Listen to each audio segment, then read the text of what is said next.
Good news sa tanan mga taga Davao Oriental.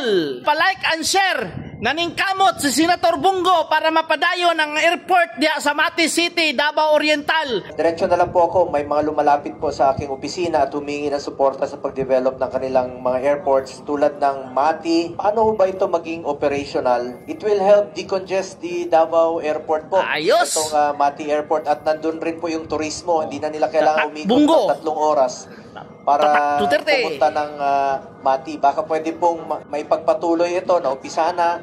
Please make it operational. Can we get your commitment about this sa Mati Airport po?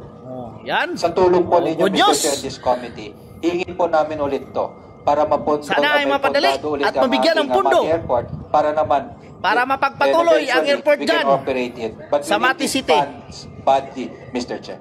At magagaling po sa amin yung department initiative, yung sulat, na we're going to include this Mati Airport as one of our needed airports.